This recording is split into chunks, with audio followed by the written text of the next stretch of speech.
Hello, I'm Dan Brenton. Welcome to the Connection podcast series.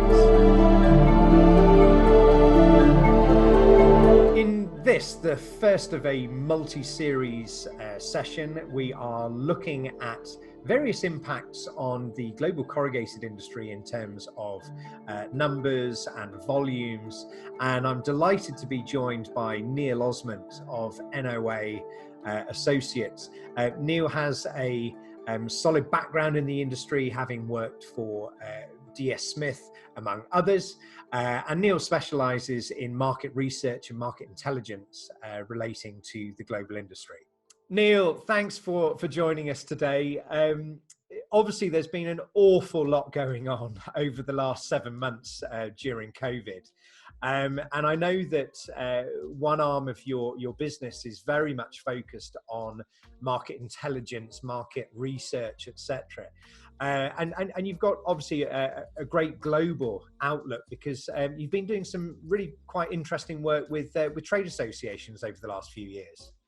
That's true, Dan. Yeah, and organisations such as ICCA, and then closer to home, FEFCO on the corrugated side, and we're also retained by ECMA on the folding carton side. So that's given us a great broad view across mainly the European market, but with a good view on the global market for corrugated.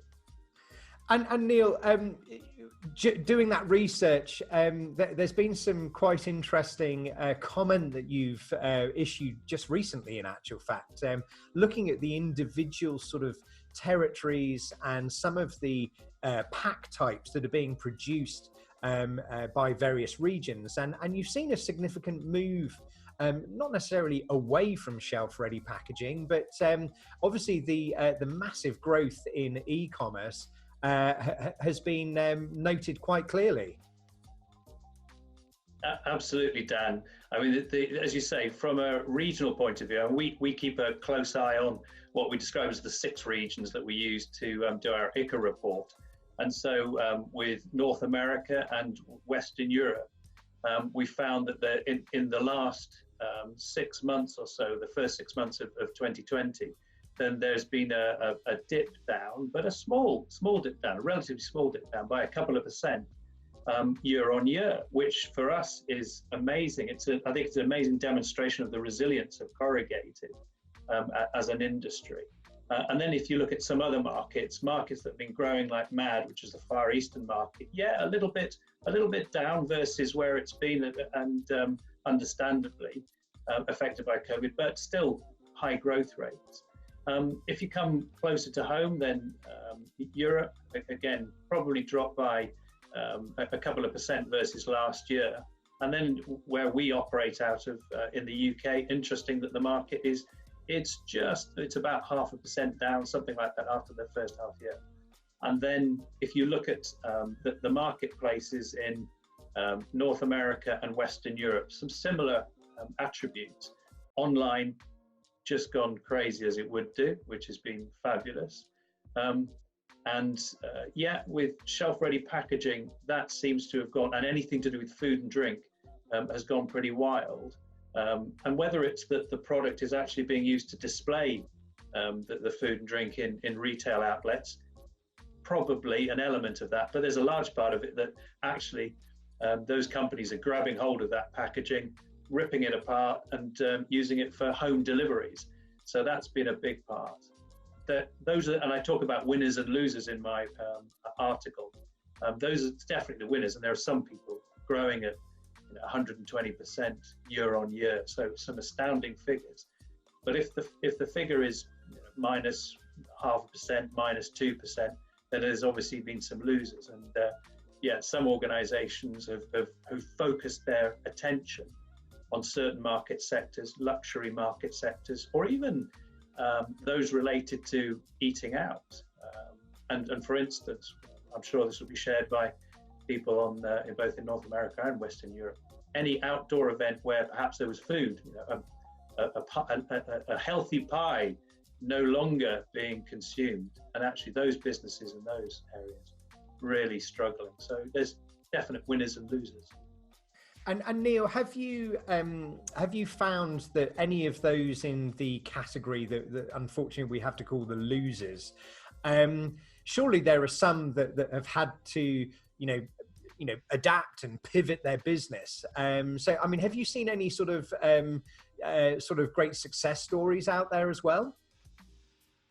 It's very true. And I think, as you say, those people that are able to pivot their business because they're agile and innovative have moved swiftly into other markets. So, and allied related. We do quite a lot of work with a company who are in desserts. And a part of their market was the food service market, which has fallen away.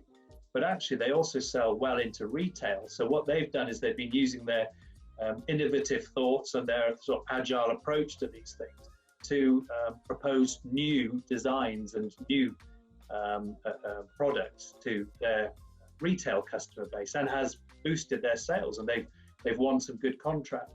And it's a good example because actually they have been using some innovations from the packaging market in order to springboard that sort of new work into what was an existing market for there. So, we've seen some specific examples of customers of ours, and we hear of a lot of companies that are being innovative and inventive at this time. And Neil, when you're talking about innovation and utilization of materials, there's always been this funny sort of crossover hinterland of the microflute market, where it's dabbling across into the folding carton market, and vice versa, the carton market trying to sort of steal back share. But has there been any significant sort of developments in the sort of the microflute part of the market in Europe? It's a great question, Dan, and we've done a lot of work. We've done quite a lot of studies for people who are fascinated by this market. It's almost like a grey area between corrugated and folding cartons. And as you know, both corrugated companies and folding carton companies have microflute or fine flute as part of their portfolio. And because of the trend towards lightweighting, people have been looking at that as ways of being able to offer improved packaging. So, I was talking about the inventiveness and the innovation and the focus on redesigns that packaging companies, both in corrugated and cartons, are undertaking, are in this area. Microflute is and microflute and fine flute in all the versions is a great area that they've been focusing on. So that's one of a number, and included in that perhaps are coatings, barrier coatings, and different advances in coatings to help to be able to make that product even more available. And what about in North America? Because I know that fine flute and microflute has been very well established in Europe for literally decades. And when you look at those early developments of N flute coming out from the BHS corrugating rolls, there was significant developments from some of the litho press manufacturers as well, putting board handling systems to be able to litho direct print onto microflute. But let's move the attention to North America, because obviously with the advent and the rapid acceleration of single pass digital print in the North American market, are you seeing significant volume moves for microflute in North America? We're certainly noticing that. Part of our studies that we did for the, and it's a well publicized report from ICCA, there were developments that were occurring even 2 years ago or so for all sorts of flute profiles. I think, as you indicate as well, with the development of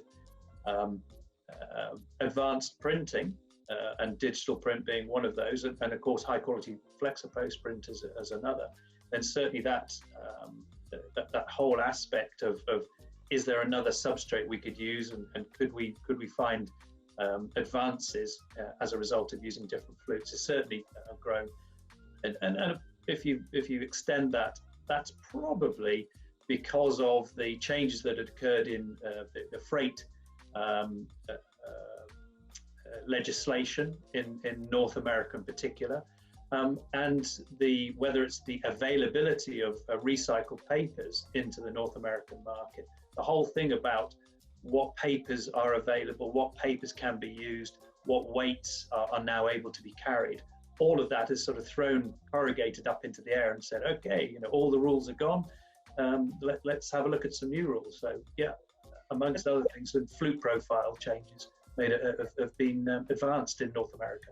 And Neil, when we look at some of the recently well publicized big moves into the North American market, I mean, you look at DS Smith starting up that greenfield site in Lebanon, and then look at the move from ICCA putting the new plant into Kentucky. You look at those kind of organizations who have based their business totally on recycled fiber and recycled papers, and obviously that follows in very, very nicely in behind the developments over the last 15 years or so from Pratt, from Visi, in terms of championing recycled papers.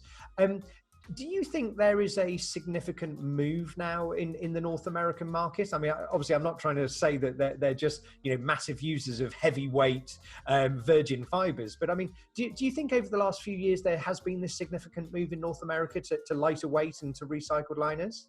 Oh, I think it's without doubt, and I think DS Smith and my company that I used to work for, and before that, Limpac were renowned for their ability to look at papers and find clever ways of being able to get good performance out of papers that were lighter weight, amongst others, and the support of some excellent paper mills, new paper mills that were laid down in Europe made a huge difference.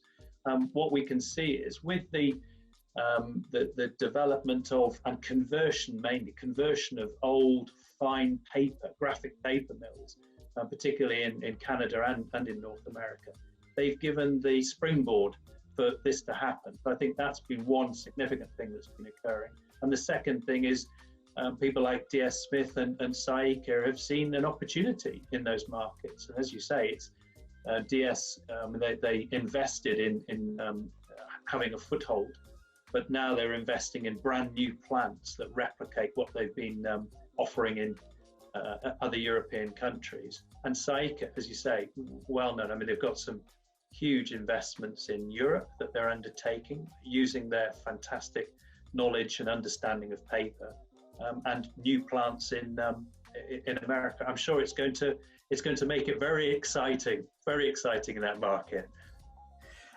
Neil, I don't know whether you picked up and managed to watch the Tony Smurfit podcast we recorded a couple of weeks ago, but Tony was talking a little bit about his operations in sort of southern North America, and we were getting onto the subject of what we thought might be happening over the coming 6 months. Obviously, they've got a general election, presidential election at the moment, which could be causing some sort of move, possible unsettling of the market.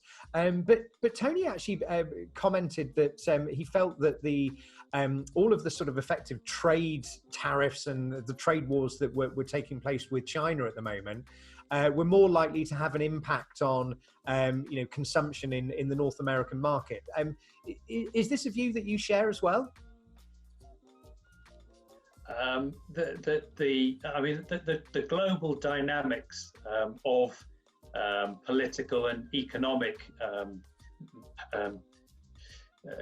machinations, I would say. I think we have seen, and the latest thing for, and it was reflected in our report a couple of years ago for ICCA, with what was happening in China, what was happening from America, was having an impact on the market. And I think, Tony's got his finger on the pulse, on a daily basis, and a very well invested both in the North America and in South America, and he will be seeing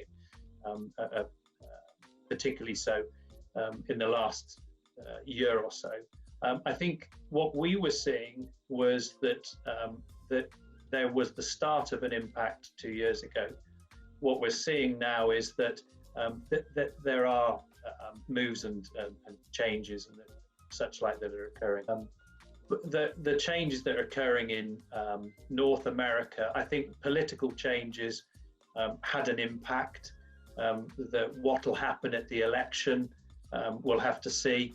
I think what's happening in China is has been faring poorly as a result of the wars, the trade wars. But what is happening is that other parts of the Far East are benefiting. So there is a big change in corrugated, in who the winners and losers are from that situation.